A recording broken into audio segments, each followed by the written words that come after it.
जरा सोचिए एक ऐसी किताब के बारे में जो इतनी ताकतवर है कि अगर उसका एक शब्द भी बदल दिया जाए ना, तो किसी राज्य की सीमाएं पूरी तरह से मिट सकती हैं। बिल्कुल। और ये कोई जादुई किताब नहीं है हाँ। या फिर एक ऐसा दस्तावेज जो ये तय कर दे कि कोई इंसान इस देश का हिस्सा है भी या नहीं, उसे क्या बोलने की आज़ादी है, और यहाँ तक कि अगर कोई बहुत बड़ी विपत्ति आ जाए देश पर तो सिस्टम कैसे चलेगा। सही कह रहे हैं आप। तो आज की इस खास चर्चा में हम बात कर रहे हैं भारत के संविधान की, मतलब दुनिया के सबसे बड़े लोकतंत्र की बुनियाद। 1.4 अरब लोगों के जीवन की रूपरेखा इसी से तय होती है। जी। लेकिन दिक्कत यह है कि जब भी कोई इसे समझने की कोशिश करता है ना, तो वो 395 अनुच्छेद, 22 भाग और अनुसूचियों का इतना बड़ा पहाड़ देखकर घबरा जाता है। हाँ, और इस घबराहट की एक बहुत बड़ी वजह है। वजह यह है कि हमने इसे हमेशा एक भारी भरकम कानूनी दस्तावेज या फिर बस परीक्षा पास करने वाली एक रूल बुक की तरह देखा है। सही बात है, जबकि असल में मैं बता रही हूँ ये एक बेहद जीवंत मशीन है। इसके हर एक पुर्जे को, यानी हर अनुच्छेद को एक खास मकसद से डिजाइन किया गया था। मकसद से मतलब अगर हम इस बात पे ध्यान दें कि संविधान निर्माता उन नियमों को आखिर क्यों बना रहे थे, उनके सामने उस वक्त क्या चुनौतियां थीं, तो ये सारा जो ढांचा है ना, वो बहुत तार्किक लगने लगता है। और बिल्कुल यही आज की हमारी इस गहन चर्चा का मिशन भी है। आज हमारे पास जो स्रोत हैं उनमें प्रतियोगी परीक्षाओं के कुछ बहुत ही बेहतरीन नोट्स हैं, कुछ ऐतिहासिक तथ्य हैं और इस विशाल दस्तावेज को याद रखने के लिए बनाए गए कुछ मजेदार निमोनिक्स भी हैं। अरे वाह, निमोनिक्स तो बहुत काम आते हैं। हाँ, तो हम इस किताब को रटने नहीं वाले हैं, हम बस ये समझेंगे कि ये मशीन असल में काम कैसे करती है। तो शुरुआत करते हैं। किसी भी व्यवस्था को समझने के लिए सबसे पहले यह तय करना होता है कि वो व्यवस्था लागू कहाँ होगी।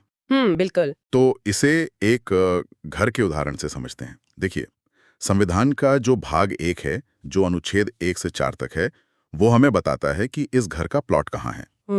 अनुच्छेद 1 साफ कहता है कि भारत, जो कि इंडिया है, राज्यों का संघ होगा। और इस एक छोटी सी लाइन में ना बहुत गहरा अर्थ छिपा है। अच्छा। हाँ, राज्यों का संघ का मतलब है कि ये देश अलग-अलग राज्यों के किसी समझौते से नहीं बना है, बल्कि देश पहले है और प्रशासनिक सुविधा के लिए उसे राज्यों में बांटा गया है। ओ, मतलब राज्य अपनी मर्जी से अलग नहीं हो सकते। बिल्कुल नहीं।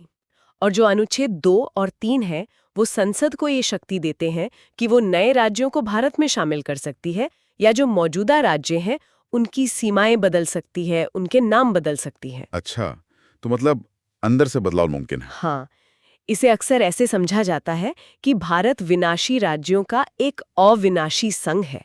मतलब पूरा जो घर है या वो प्लॉट है, वो तो अपनी जगह मजबूत रहेगा, लेकिन अंदर की जो दीवारें हैं उन्हें गिराकर कमरों को छोटा या बड़ा किया जा सकता है। क्या बात है, ये घर वाला उदाहरण बहुत सटीक है। तो चलिए, घर का प्लॉट तय हो गया, कमरे कहाँ होंगे ये भी तय हो गया। अब अगला सवाल ये आता है कि इस घर की चाबियां किसे मिलेंगी। और यहीं से हम प्रवेश करते हैं संविधान के भाग 2 में, यानी नागरिकता या सिटीजनशिप, जो अनुच्छेद 5 से 11 तक हैं। हाँ बिल्कुल। हमारे स्रोतों में इन अनुच्छेदों को याद रखने के लिए एक बहुत ही दिलचस्प निमोनिक दी गई है। एक छोटी सी कहानी है। अच्छा, वो कौन सी कहानी है? कहानी कुछ ऐसी है कि एक नया राजकुमार पाकिस्तान से दिल्ली आया, उसने शादी की और बिना भेदभाव के सबको बराबरी का अधिकार दे दिया। अरे ये तो बहुत ही मजेदार है। चलिए इस कहानी को ना अनुच्छेदों के साथ डिकोड करते हैं। बिल्कुल। कहानी का जो पहला शब्द है एक, वो अनुच्छेद 1 की याद दिलाता है, यानी इंडिया एक यूनियन है। ठीक है। फिर जो नया शब्द है वो अनुच्छेद 2 और 3 की तरफ इशारा करता है, जहां नए राज्यों के निर्माण की बात है। और फिर आता है राजकुमार पाकिस्तान से आया। हाँ, ये पाकिस्तान से आया वाला हिस्सा सीधा अनुच्छेद 6 से जुड़ता है ना। एकदम सही, ये सीधा अनुच्छेद 6 है। मतलब जो लोग आज़ादी और बंटवारे के वक्त पाकिस्तान से भारत आए थे, ये अनुच्छेद उनके स्वागत और नागरिकता की बात करता है। बिल्कुल। आप देखिए उस समय विभाजन का जो दर्द था और विस्थापन, वो एक बहुत बड़ी जमीनी सच्चाई थी। संविधान निर्माताओं को ये तुरंत तय करना था कि जो लाखों लोग अपनी जान बचाकर सीमा पार से आ रहे हैं, उन्हें नागरिकता कैसे दी जाए। बहुत बड़ी चुनौती रही होगी। बहुत बड़ी। अनुच्छेद 5 संविधान लागू होने के समय की बुनियादी नागरिकता की बात करता है, और इसी तरह अनुच्छेद 9 कहता है कि अगर किसी ने अपनी स्वेच्छा से दूसरे देश की नागरिकता ले ली तो उसकी भारतीय नागरिकता उसी पल खत्म हो जाएगी। क्योंकि भारत में एकल नागरिकता चलती है। जी, सिंगल सिटीजनशिप, जो सिद्धांत हमने यूके से लिया है। मतलब अमेरिका की तरह यहाँ राज्य की और केंद्र की अलग-अलग नागरिकता नहीं होती। हाँ, हम सब बस भारतीय हैं। बिल्कुल। और अंत में अनुच्छेद 11 ये स्पष्ट कर देता है कि भविष्य में नागरिकता से जुड़े जो भी नियम बनेंगे उसका पूरा अधिकार केवल संसद के पास होगा। ये ट्रिक वाकई बहुत काम की है। और इससे ये भी समझ आता है कि 1950 में जो नागरिकता के नियम लिखे गए थे वो उस वक्त के हालात से निपटने के लिए थे, लेकिन अनुच्छेद 11 ने भविष्य के लिए एक दरवाजा खुला छोड़ दिया। हाँ, फ्लेक्सिबिलिटी रखी गई। तो चलिए, प्लॉट मिल गया, चाबियां बट गई। अब जब लोग घर में रहने लगे हैं तो जाहिर है उनके कुछ अधिकार भी होंगे। बिल्कुल होंगे। तो बात करते हैं भाग 3 की, अनुच्छेद 12 से 35, जो मौलिक अधिकारों से जुड़ा है। मैंने स्रोतों में पढ़ा है कि इसे भारत का मैग्ना कार्टा भी कहा जाता है। हाँ, मैग्ना कार्टा असल में इतिहास का एक बहुत महत्वपूर्ण दस्तावेज है। साल 1215 में ना इंग्लैंड के राजा जॉन को इस दस्तावेज पर हस्ताक्षर करने पड़े थे। अच्छा, 1215 में? जी, और इस दस्तावेज ने पहली बार ये तय किया था कि राजा भी कानून से ऊपर नहीं है।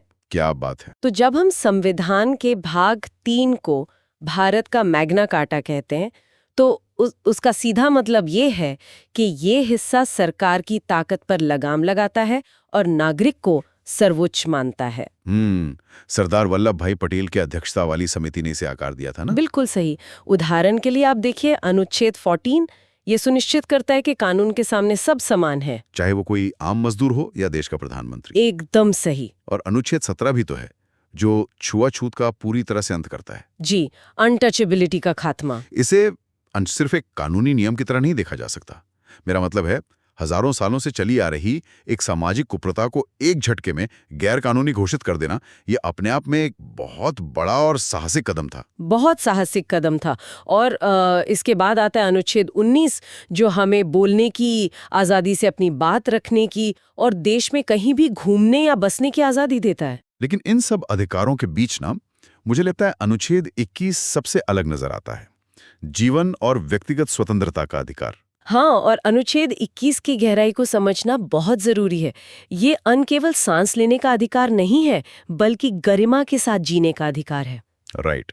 इसकी सबसे बड़ी खासियत यह है कि देश में चाहे कितने भी गंभीर हालात क्यों ना हो, यहाँ तक कि राष्ट्रीय आपातकाल ही क्यों ना लागू हो जाए। हाँ, इमरजेंसी में भी। बिल्कुल, इमरजेंसी में भी ये अनुच्छेद निलंबित नहीं किया जा सकता। राज्य किसी भी व्यक्ति से उसकी जिंदगी या आजादी बिना किसी उचित कानूनी प्रक्रिया के नहीं छीन सकता। लेकिन यहाँ मेरे मन में एक व्यवहारिक सवाल उठता है। पूछिए। देखिए, कागज पर अधिकार देना एक बात है और असल जिंदगी में उनका मिलना दूसरी बात। अगर कल को सरकार या कोई संस्था मेरे ये मौलिक अधिकार छीन ले, तो क्या मैं सिर्फ इस किताब को देखकर तसल्ली कर लूं? बहुत अच्छा सवाल है। और आपको पता है, डॉक्टर B.R. अम्बेडकर ने भी ठीक यही सवाल उठाया था। अच्छा, हाँ, इसीलिए उन्होंने अनुच्छेद 32 को संविधान का हृदय और आत्मा कहा है। Heart and soul. जी, इसे संवैधानिक उपचारों का अधिकार कहते हैं। अगर किसी भी नागरिक के मौलिक अधिकार का हनन होता है ना, तो वो व्यक्ति निचली अदालतों को दरकिनार करते हुए सीधे देश के सुप्रीम कोर्ट का दरवाजा खटखटा सकता है। सीधा सुप्रीम कोर्ट? बिल्कुल। और इसी तरह अनुच्छेद 226 के तहत हाईकोर्ट जाने का भी विकल्प खुला है। अदालतें अधिकारों की रक्षा के लिए रिट जारी करती हैं, यानी विशेष आदेश। अगर अनुच्छेद 32 नहीं होता ना, तो बाकी सारे अधिकार सिर्फ खोखले वादे बनकर रह जाते। समझ गया। यानी अधिकार छीनने पर हम सीधे बड़े रेफरी के पास जा सकते हैं। बिल्कुल जा सकते हैं। अब अंत अधिकारों के बाद आता है भाग 4, अनुच्छेद 36 से 51, राज्य के नीति निदेशक तत्व, जिन्हें DSPSB कहते हैं, जो आयरलैंड से लिए गए हैं। हाँ, ये हिस्सा ना मुझे सरकार के लिए दी गई एक चेकलिस्ट या टू डू लिस्ट की तरह लगता है। जैसे अनुच्छेद 40 कहता है कि ग्राम पंचायतें बनानी चाहिए। जी। अनुच्छेद 44 समान नागरिक संहिता यानी UCC लागू करने की दिशा में काम करने को कहता है।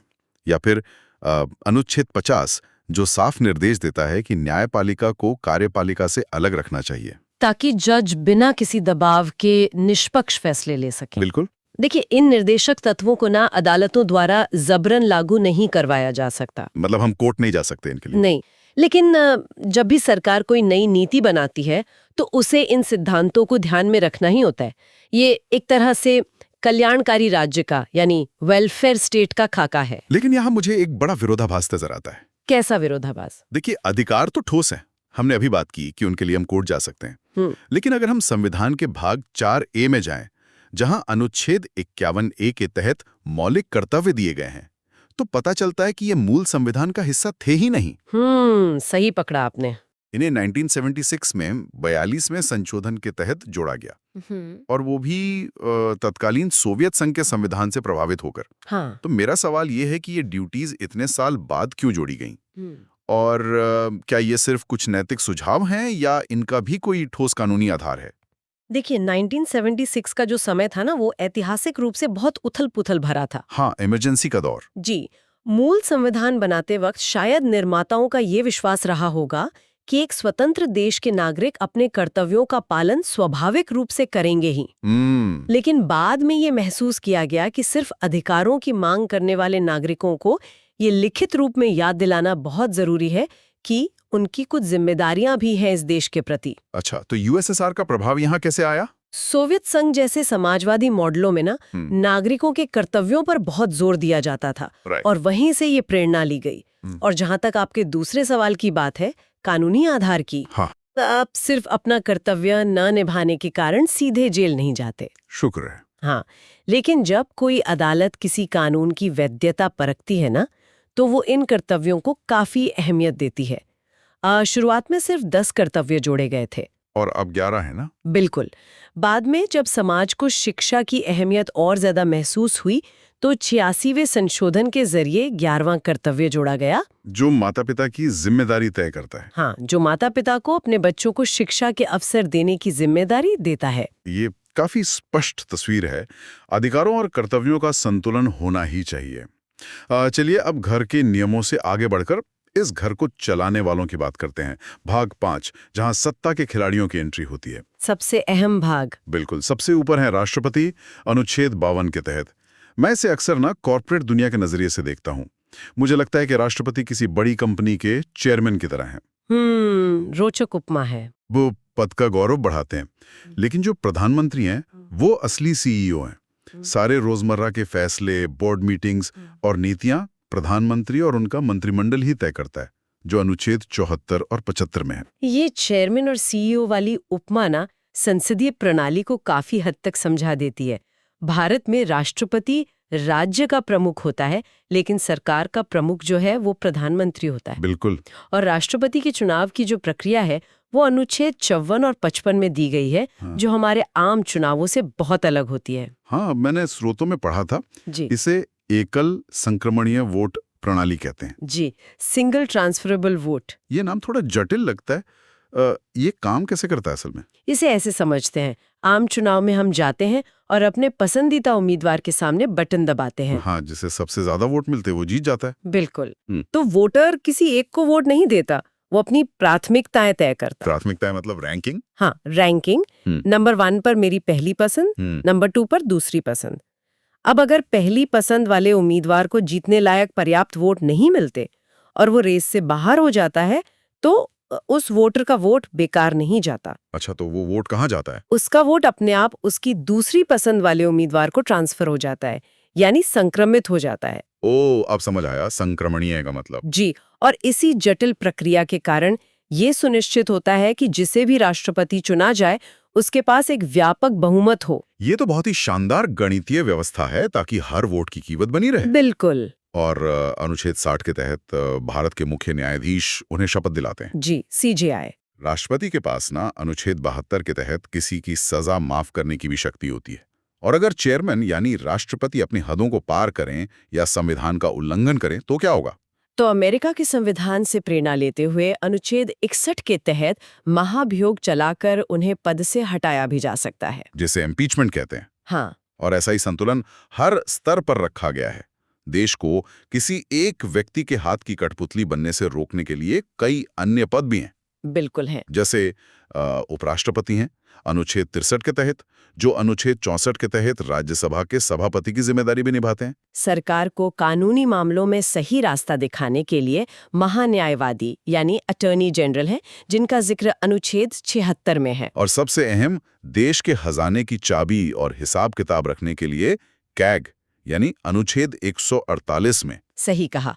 और राज्यों के स्तर पर भी बिल्कुल यही मॉडल कॉपी किया गया है, जहां राज्यपाल होते हैं अनुच्छेद 153 में और महाधिवक्ता होते हैं अनुच्छेद 165 में। एकदम सही।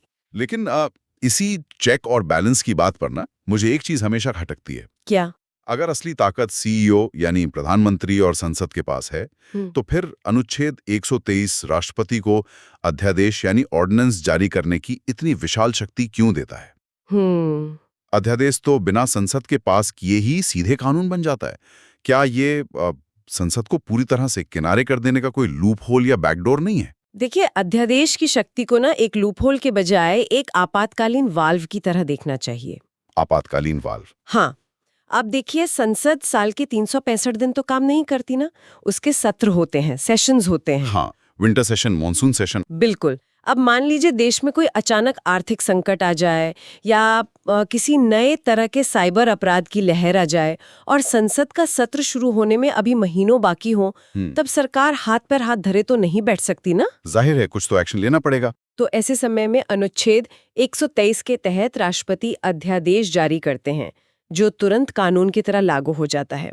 लेकिन इसमें पेच ये है कि जैसे ही संसद का सत्र दोबारा शुरू होगा, इसे संसद के पटल पर रखना अनिवार्य है। अच्छा, मतलब संसद से बचना मुमकिन नहीं है? बिल्कुल नहीं।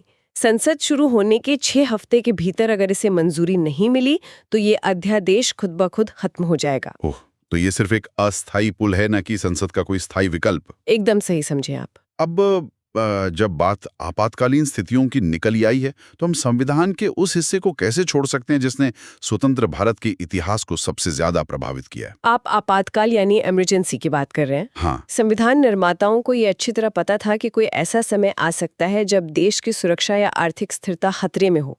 इसलिए उन्होंने 3 तरह के आपातकाल की व्यवस्था की। कौन कौन से? 360 यानी वित्तीय आपातकाल।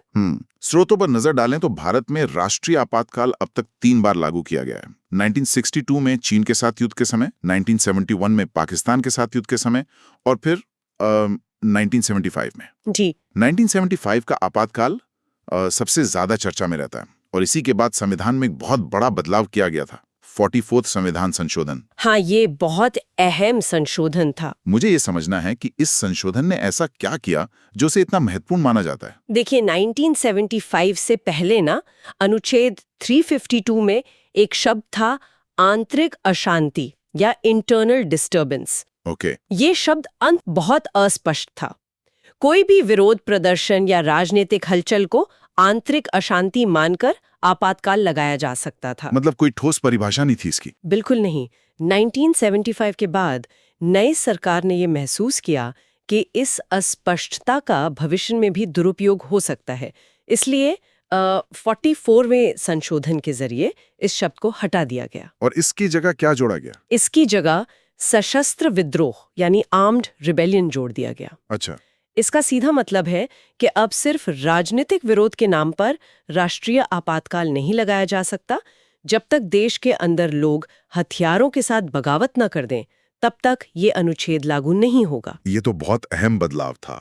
मतलब ऐतिहासिक अनुभवों से सीखकर नियम और कड़े किए गए। ये इस बात का बेहतरीन उदाहरण है कि संविधान समय के साथ अपनी ही खामियों को कैसे सुधारता है। बिल्कुल। तो चलिए संकट के समय से बाहर आते हैं और देश के रोजमर्रा के संचालन पर नजर डालते हैं। जी। कोई भी देश ना बिना पैसे के नहीं चल सकता और हर साल फरवरी के महीने में पूरे देश की नजरें टीवी और अखबारों पर होती हैं कि बजट में क्या सस्ता हुआ और क्या महंगा। हाँ, सबको बजट का इंतजार रहता है। लेकिन मैंने इन स्रोतों में एक बहुत ही हैरान करने वाला तथ्य पढ़ा। इतने बड़े देश के संविधान में, इस पूरी 395 अनुच्छेदों की किताब में बजट शब्द का कहीं कोई जिक्र ही नहीं है।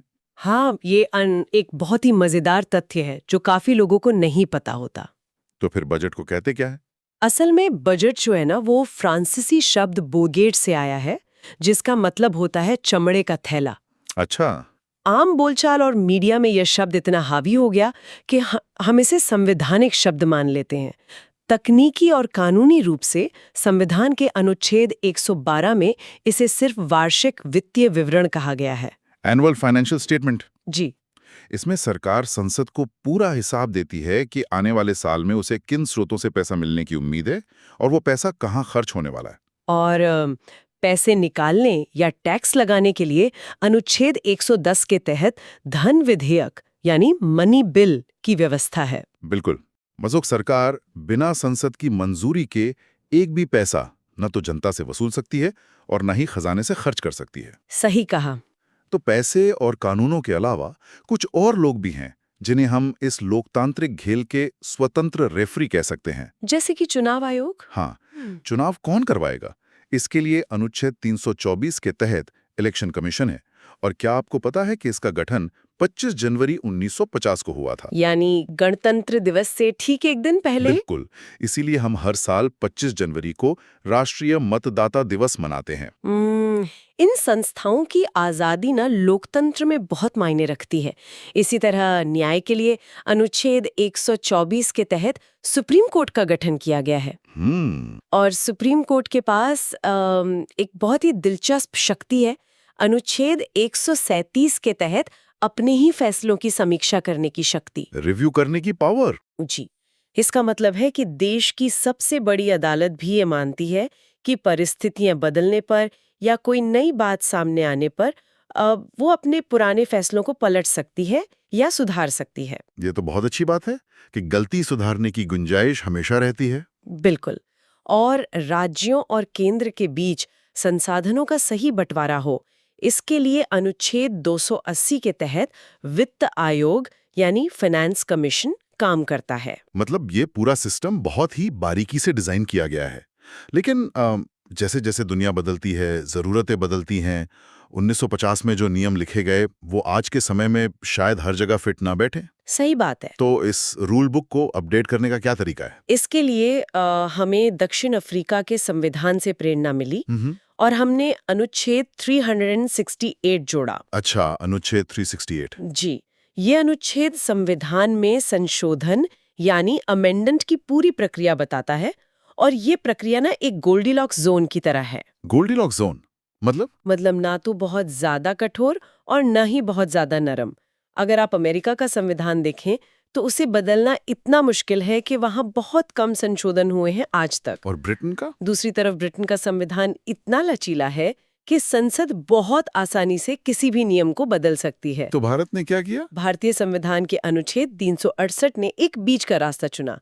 कुछ हिस्सों को संसद के सामान्य बहुमत से आसानी से बदला जा सकता है, लेकिन जो अहम हिस्से हैं, हाँ, जो संविधान के मूल ढांचे वाले हिस्से हैं, उन्हें बदलने के लिए संसद के विशेष बहुमत के साथ साथ आधे से ज्यादा राज्यों की मंजूरी भी लेनी पड़ती है। ओ, ये वाकई एक शानदार संतुलन है। तो अगर हम इस पूरी यात्रा को एक धागे में पिरोएं तो हमने देखा कि अनुच्छेद 1 से 4 तक हमने देश का प्लॉट और दीवारें तय की। बिल्कुल। अनुच्छेद 5 से 11 के जरिए हमने ये तय किया कि इस देश का नागरिक कौन होगा। जी। फिर 1905 भाग 3 और 4 के जरिए हमने नागरिकों के जीने, बोलने के अधिकारों और सरकार के कर्तव्यों को समझा। इसके बाद हमने देश चलाने वाले चेयरमैन और सीईओ यानी राष्ट्रपति और प्रधानमंत्री की शक्तियों और सीमाओं को देखा और आपातकाल को भी समझा। हाँ, हमने ये भी जाना कि आपातकाल जैसी स्थितियों को कैसे नियंत्रित किया जाता है। और अंत में अनुच्छेद 368 ने हमें ये सिखाया कि ये मशीन खुद को वक्त के साथ कैसे अपग्रेड करती है। तो इस पूरी बातचीत का अंत सबसे बड़ा निष्कर्ष यही है कि भारत का संविधान केवल वकीलों के काम आने वाली कोई मृत किताब नहीं है। बिल्कुल नहीं। यह हर दिन, हर पल इस देश के लोगों के साथ सांस ले रहा है। ये अधिकारों की रक्षा करता है, सत्ता को रास्ता दिखाता है, लेकिन साथ ही सत्ता को निरंकुश होने से भी रोकता है। और इसी निरंतर विकास की बात करते हुए एक विचार है जो इस चर्चा को खत्म करने से पहले मेरे जहन में आता है। क्या विचार है? देखिए, हम अक्सर इस दस्तावेज को 1950 के नजरिए से देखते हैं, लेकिन आज दुनिया आर्टिफिशियल इंटेलिजेंस, एल्गोरिदम और डेटा के एक बिल्कुल नए युग में खड़ी है। बहुत बड़ा बदलाव आ रहा है। तो भविष्य में जब भी कोई नई रूल बुक किसी के सामने आए तो ये सोचना दिलचस्प होगा कि क्या इस नई तकनीक के दौर में हमें कुछ ऐसे बिल्कुल नए मौलिक अधिकारों या कर्तव्यों की जरूरत पड़ेगी जिनके बारे में संविधान निर्माताओं ने कभी सपने में भी नहीं सोचा था। ये तो बहुत ही गहरा सवाल है। हाँ, चूंकि अनुच्छेद 368 बदलाव की आजादी देता है, तो आने वाले 50 सालों में अधिकारों की रक्षा करने वाले हमारे हृदय और आत्मा यानी अनुच्छेद 32 का स्वरूप कैसा होगा? क्या तब डेटा की प्राइवेसी और एल्गोरिदम की पारदर्शिता वह हमारे जीवन के अधिकार यानी अनुच्छेद 21 का सबसे बड़ा हिस्सा बन जाएंगे? सोचने वाली बात है। बिल्कुल। ये एक ऐसा सवाल है जो आने वाले समय में हर नागरिक और इस रूल बुक दोनों का इम्तिहान लेगा। आज की इस गहन चर्चा के लिए बस इतना ही। जुड़ने के लिए बहुत बहुत शुक्रिया।